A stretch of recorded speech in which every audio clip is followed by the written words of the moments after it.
if we don't have profit, we can't fuel our purpose. ESG has exploded into compliance and business consciousness in 2021. Join Tom Fox, the voice of compliance, on the ESG Report and learn about sustainability risks, opportunities, and issues that business leaders and compliance professionals need to know about regarding ESG.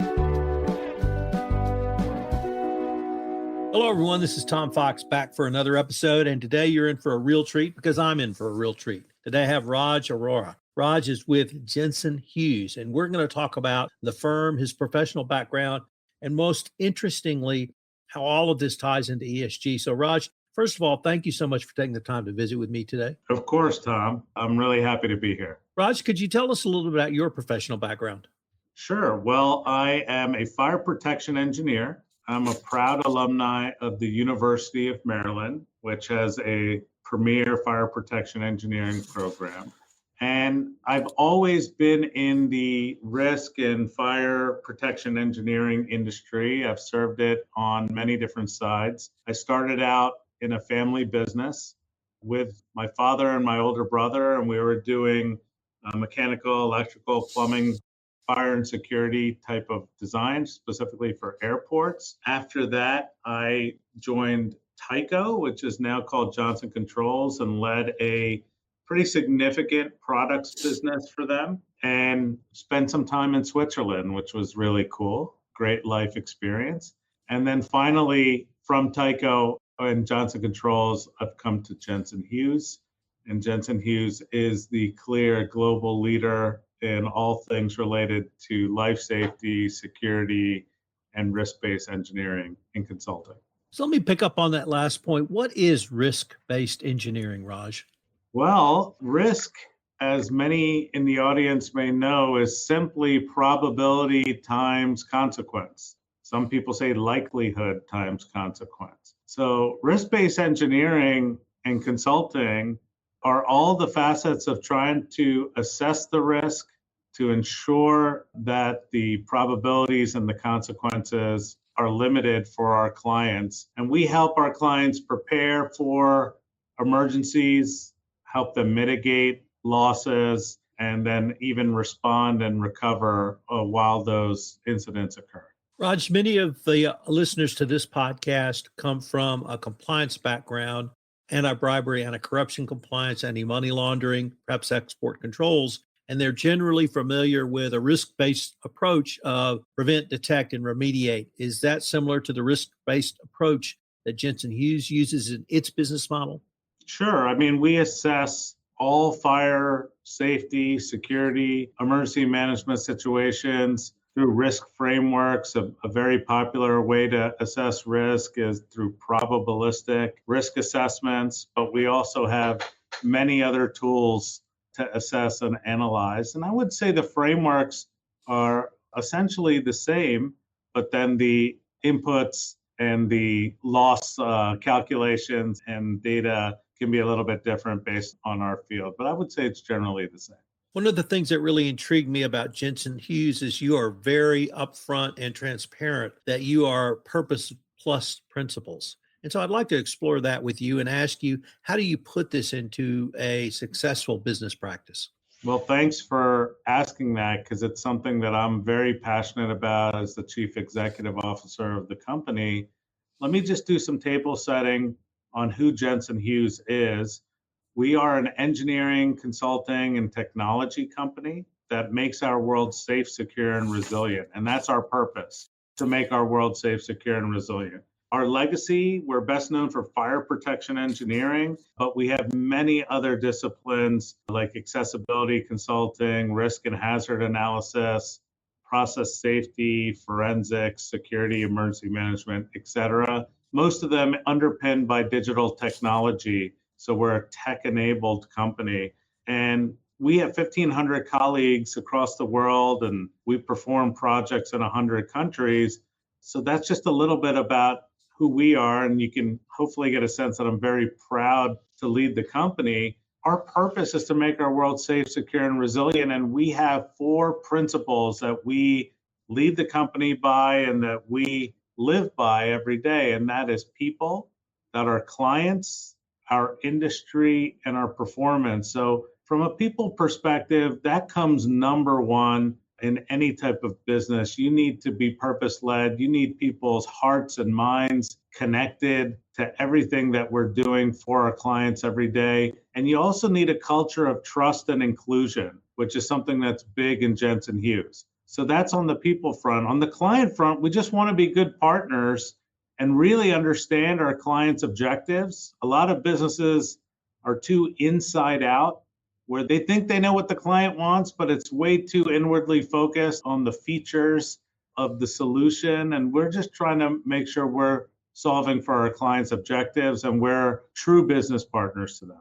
On the industry front, one of the things that sets Jensen Hughes apart is the fact that we help shape the standards that make our world safe, secure, and resilient. So we serve on hundreds of technical committees and different industry positions. We're actually helping write the codes and standards. And the last is performance. If we don't have profit, we can't fuel our purpose.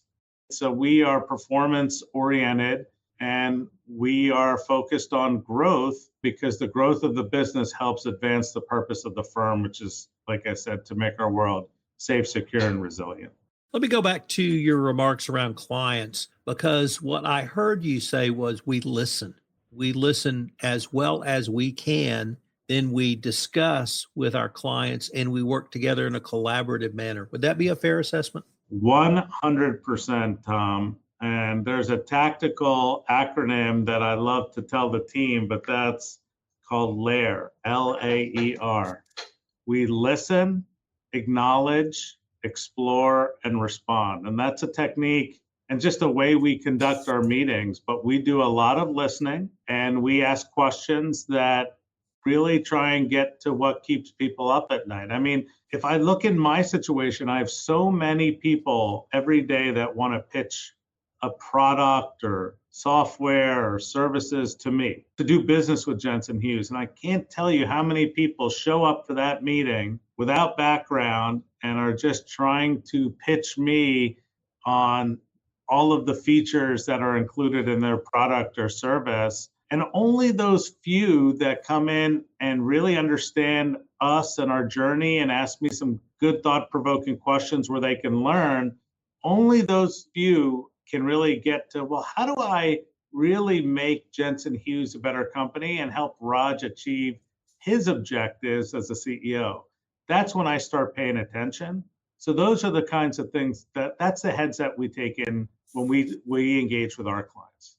I was wondering if you could say a few words about Jensen Hughes' DEI practice and how you literally incorporate that into your everyday business practices with your employees, but with a wider group of stakeholders as well.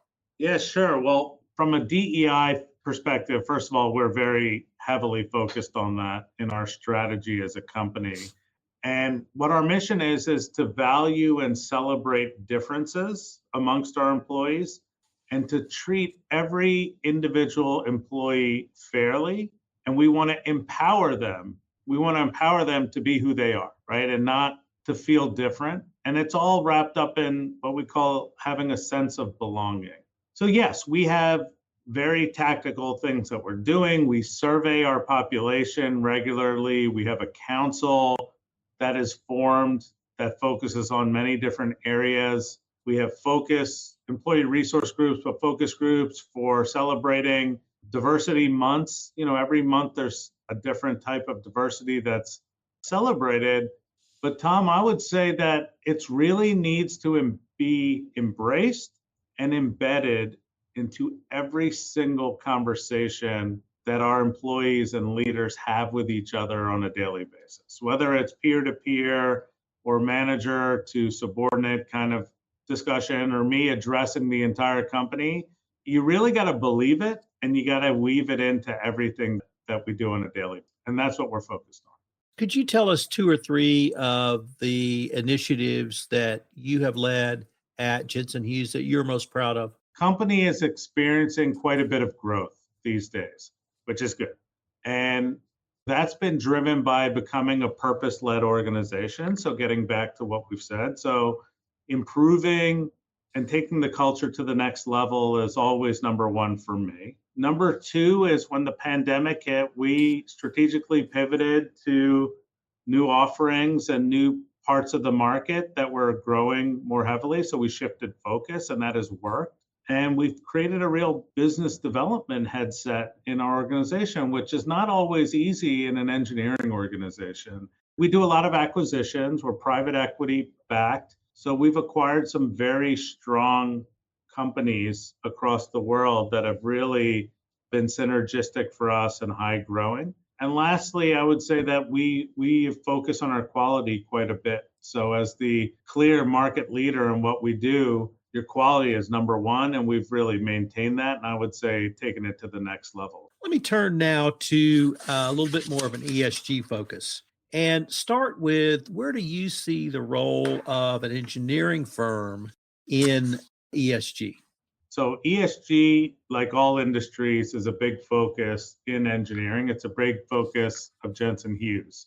And the reason for that is it yields a lot of benefits for our industry's employees, for the clients, as well as investors of our company, shareholders or private investors. And we feel like it's our obligation to help in the mission under ESG. And there's a lot of submissions there. For Jensen Hughes, it's about making the world safe, secure, and resilient. And the good thing is, I don't think environmental topics and social topics and government topics are partisan topics at this point. So that's good. In the past, maybe they have been, but you can't ignore these topics no matter what side of the aisle you're on.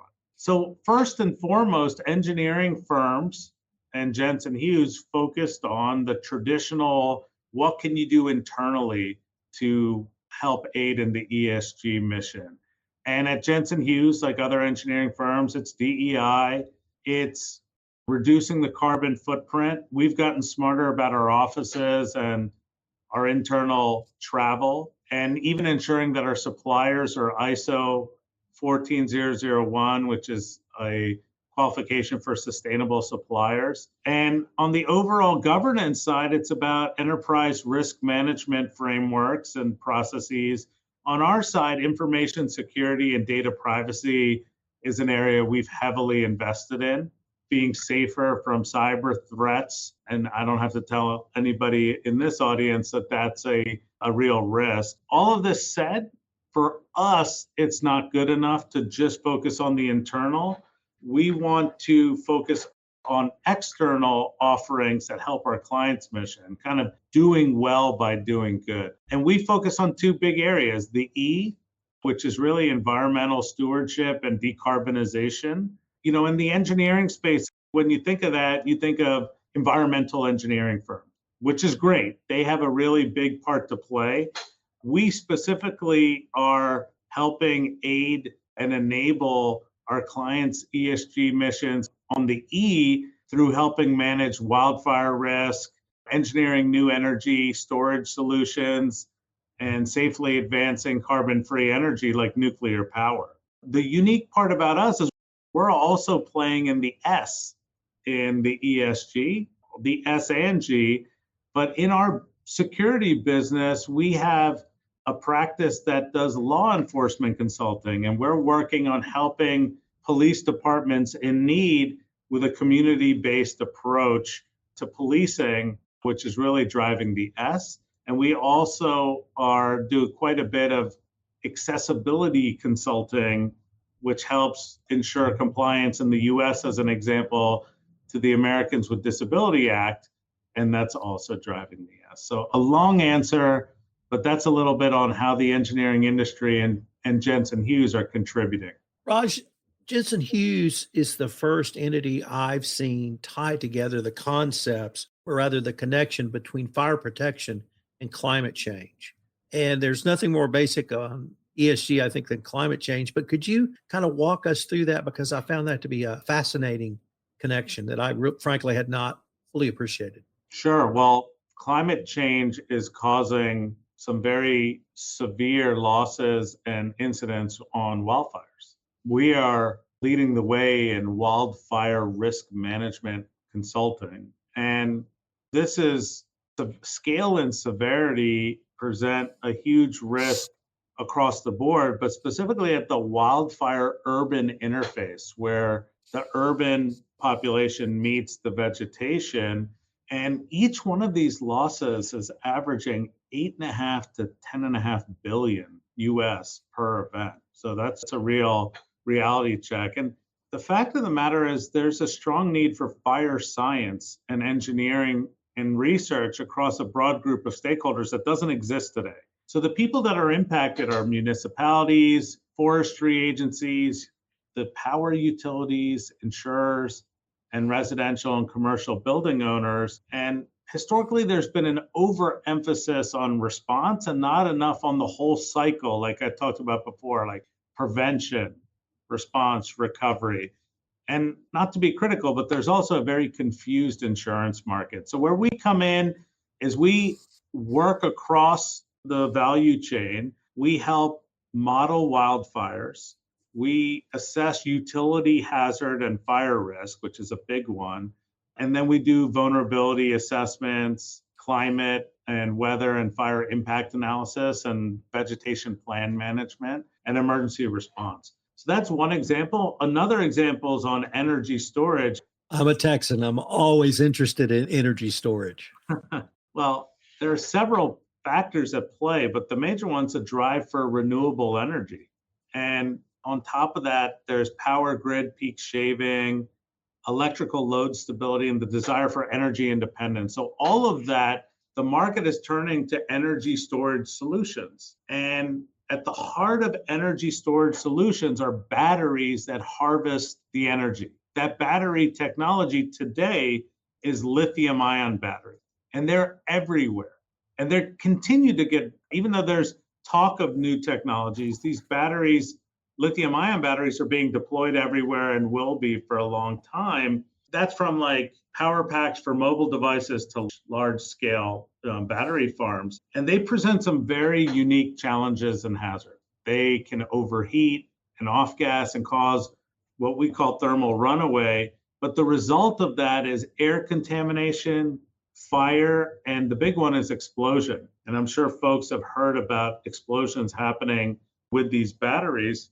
And that's because there could be defects or improper design and installation and just overcharging. And where we come in is we help owners, insurers, integrators, manufacturers, authorities like fire marshals from start to finish with design assessments, training, origin and cause on explosions and fires that are happening, but also electrical safety, security, and emergency response. So we've, for example, provided these types of services for the two largest energy storage sites in the US over the last 12 months. It's just a really big and growing thing, which is a good thing, but we need to make sure that these assets are safe.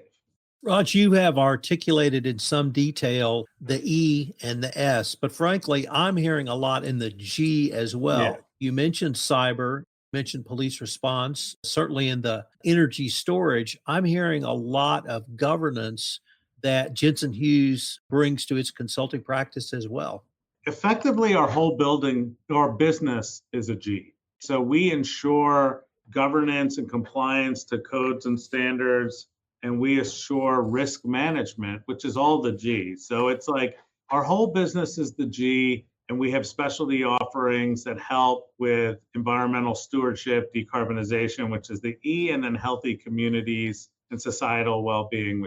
Raj, unfortunately, we are near the end of our time for this episode, but before we leave, I was wondering if anyone wanted more information on Jensen Hughes or any of the topics we've touched on in this podcast, what would be the best place they could go?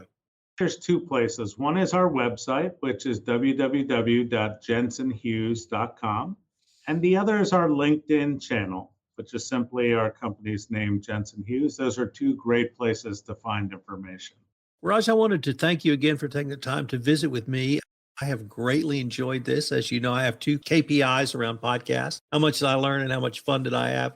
And you scored 11 on both. So I hope we can at some point continue this conversation. Well, thanks for making my day, and I appreciate for you having me and for those who listen. And be safe, everyone.